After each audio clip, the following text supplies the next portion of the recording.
Cari telespettatori, Massimo Cestaro, segretario SPI-CGIL del Veneto, è qui con noi e come sempre affrontiamo il tema delle pensioni. Stavolta lo facciamo perché l'argomento è quello della rivalutazione 2026, quindi siamo prossimi a vedere delle piacevoli sorprese oppure c'è un po' di rammarico, vi aspettavate qualcosa di diverso? Piacevole perché qualche euro in più arriva. Però noi intendiamo dire che sono ancora pochi. Diciamo, voi avevate chiesto di più? Diciamo c'è un aumento che partirà da gennaio del prossimo anno dell'1,4 per le pensioni fino a 4 volte il minimo, quindi grosso modo 2.400 euro lordi. E però è un aumento che deriva dai dati Istat che noi continuiamo a ritenere essere dei dati inferiori rispetto a quello che è l'inflazione reale, quella che noi chiamiamo l'inflazione del costo del carrello della spesa.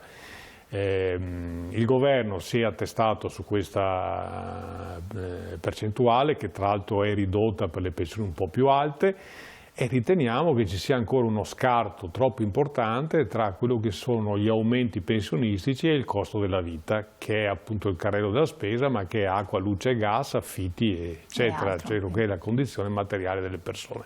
Quindi è un aumento in alcuni casi di qualche euro al mese che francamente non possono consentire di avere una condizione buona dal punto di vista, diciamo, della condizione materiale di vita. Quindi che in proporzione poi di questo aumento 2,4 diventa di più? 1,4, sì, esatto, diventa un po' di più? Diventa un po' di meno, nel senso che se le pensioni superiori a 4 volte il minimo hanno un incremento minore rispetto, quindi dall'1,4 si passa all'1,2 o all'1% per le pensioni ancora più alte. Quindi stiamo parlando veramente di incrementi irrisori rispetto a un costo della vita che è quello che ognuno di noi vede tutti i giorni.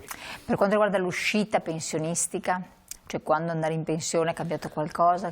Diciamo cambierà nei prossimi anni, nel senso che le cose che abbiamo visto poi in queste ultime ore, sembra che questo governo abbia intenzione di peggiorare ulteriormente la legge Fornero. Ecco, lo dico senza elemento di polemica, ma insomma credo che i telespettatori siano in grado di valutare chi diceva che bisognava azzerare la Fornero e invece le condizioni, diciamo, le scelte che vengono fatte che stanno peggiorando alcune condizioni previste dalla legge Fornero. Però sostanzialmente ogni anno con ogni legge finanziaria possono cambiare in qualche modo le condizioni pensionistiche, per cui non è un patto che uno fa dal momento in cui va a lavorare e sa già proiettarsi in quella che sarà la sua vita di un domani, però ogni anno c'è un qualcosa che può entrare in vigore e modificare le prospettive.